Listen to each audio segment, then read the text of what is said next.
Coulomb's law, इसकी spelling को लेकर मैं एक इंटरव्यू से बाहर हो गया था, वो भी एक जमाना हुआ करता था।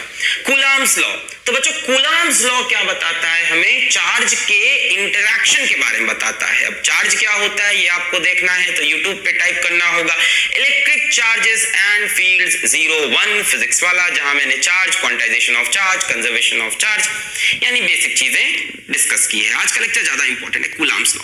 सो कूलम्ब्स लॉ हमको बताता है कि हाउ टू चार्जेस इंटरैक्ट, यानी इंटरैक्शन ऑफ चार्जेस की बात होगी, इंटरैक्शन ऑफ चार्जेस की बात होगी। और आज सारी बातें हमारी पॉइंट चार्ज की होगी, छोटे छोटे चार्ज की, अभी समझाएंगे सब कुछ डिटेल में।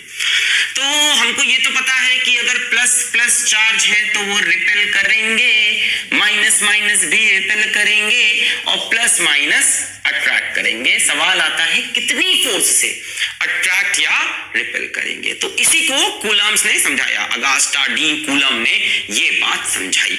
क्या बोला इन्होंने कि मान लीजिए साहब आपके पास दो चार्जेस हैं, एक को मैंने बोला प्लस Q1, दूसरे को मैंने बोल दिया, इसको मिटा दूं, सब तो पता है, चिंग चिंग चिंग चिंग चिंग। एक को मैंने बोला प्लस Q1, दूसरे को मैंने बोल दिया प्लस Q2।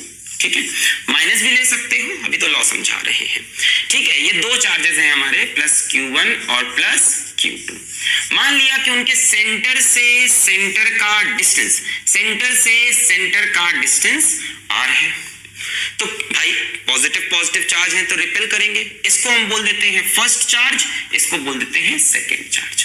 तो सेकेंड चार्ज फर्स्ट को रिपेल करेगा ऐसे, this is force on first charge due to 2, और फर्स्ट चार्ज सेकेंड को रिपेल करेगा, this is force on second charge due to 1।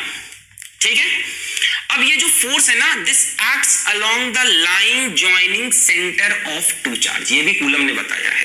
This force acts along line joining centre of two charge. भाई repel करने को Q2 Q1 को इधर भी फेंक सकता था, Q2 Q1 को इधर भी रिपेल कर सकता था, नहीं, उसी लाइन पर रिपेल करेगा जिस लाइन पे दोनों का सेंटर ज्वाइन हुआ है।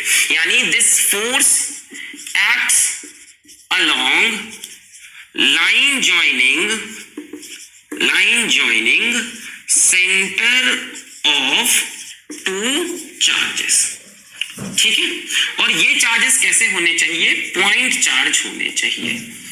पॉइंट चार्ज मतलब छोटे छोटे चार्ज हो, छोटे छोटे चार्ज। अब छोटा मोटा भी थोड़ा और समझाएंगे इसमें, और डिटेलिंग चलते हैं पॉइंट चार्ज में। पहले और इस पे तो भाई साहब कूलम्स ने हमसे बोला, कूलम्स अंकल, कूलम सर ने हमसे बोला कि ये जो फोर्स है, फोर्स ऑन 1 ड्यू टू 2 या फोर्स ऑन 2 ड्यू टू 1, ये बराबर होती है, ये बराबर होती है, opposite in direction but equal in magnitude. यानी force on 1 due to 2 is minus of force on 2 due to 1, opposite in direction but equal in magnitude, है ना। हम बोल सकते हैं force between these two charges is F12 is equals to F21।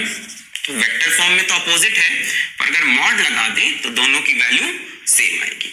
तो इन्होंने बताया ये जो फोर्स F है it is proportional to product of charges Q1 Q2। Q1 जितना ज्यादा होगा फोर्स उतनी ज्यादा, Q2 जितना ज्यादा होगा फोर्स उतनी ज्यादा। समझ में भी आ रहा है भाई, बड़े बड़े चार्जेस लोगे, बड़े बड़े मतलब ज्यादा ज्यादा चार्ज लोगे तो ज्यादा रिपेल होंगे, हल्के हल्के चार्ज लोगे तो हल्का हल्का रिपेल होगा, ये इन्होंने बोला। दूसरी चीज इन्होंने बोली ये जो फोर्स है it is proportional to 1/r²। Distance जैसे जैसे बढ़ाओगे फोर्स वैसे वैसे कम हो जाएगी। ग्रेविटेशन में भी ये पढ़ा था, आपको याद होगा लॉ ऑफ ग्रेविटेशन।